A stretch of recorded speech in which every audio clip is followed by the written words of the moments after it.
I remember reading a list of about 18 or 20 scatterbrain titles across, and you went, that's the one, that's the one. Nuba said, what did you say, Nuba? I said, yeah, it was. I mean, the title came about because Chris Gabrin took me and my boy Baxter was staying with me down to that shop in Victoria. Chris goes in the shop and said, do you mind if we take photographs outside here, mate? And he went, I didn't see you and I didn't hear you. And we went out the front, took the pictures. It really wasn't. I love that shop. I used to wait for a bus there, and one side you can buy Martins, and the other side you can buy crotchless pennies. Is that where you bought your crotchless pennies? As well as I buy my crotchless Martins, yeah, my two-tone crotchless. So wake up and make love to me. What do you? With me, yeah. I mean that was an important. Yes, that was an important. Very important difference. Difference, and I remember doing the demo of that. We did a demo of that with me, Chaz, a geezer called Kuma.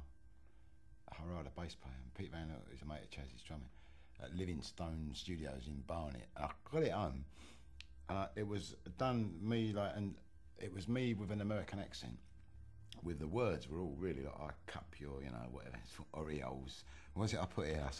Oriole concepts, which led to the hack. When I listened to it back, I was feeling ill, I was going, who is this jerk? Like singing, for a start it was this Barry, and I saw Gordon Nelke, Charlie Gillett's partner. And he said, doing the old Barry White. Are you doing a Barry White or what? And I went, oh no, am I? I went home and I thought, now I've got to do this another way. And I lived with it, and really acute embarrassment. Who was I trying to be? So I changed the lyric to make it funny. If the only thing I could think of was the only way I could be seductive was if somebody was laughing. Do you know what I mean? Not I couldn't come steaming on a cloud of angel dust. Do you know what I mean? Going, hey, baby. Yeah, so I did it again in English and I rewrote the lyric. Great. Now then, we should have a bit of a long one on this. Yeah. So, Sweet Jim is. It took about 6 weeks to write it. I remember writing it. I wanted to make every phrase into something that reflected a kind of a sort of poetry, but not because you can't write poetry if you're a rock and roller and a lyric writer. You got to fit it into a format. But there had to be a bit of poetry, so there's a pretty bit at the beginning. Skinny White Sailor, which is really over the top kind of poetry. Skinny White Sailor, the chances were slender, and all that. Shall I mourn your decline? Which, in fact, my daughter did a sampler of, which is on the wall there, which is quite nice, when she was 9. And I knew when I'd done it, it was a tribute lyric, and it was a very sad story because the geezer was really his golden era was about 18 months long, and then he was down the tube. So.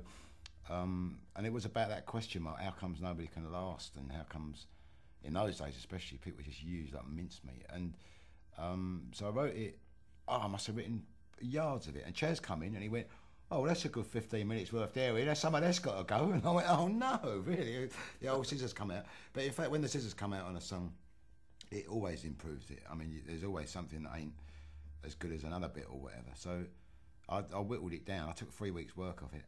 And I think now it's got a jump in it every time we still do it, and playing it live still wonderful to do. And it is black and white. It's black and white, and writing rock and roll, just a pure form of rock, it's bloody hard to do. It's not. It's right hard to do. Heavy metal bands seem to do it very well for some reason, but I can't. It's so hard to do. I've tried hundreds of times, and that one I do. I think it's my first equal favourite item that I've ever been involved with. So I'm pleased about that.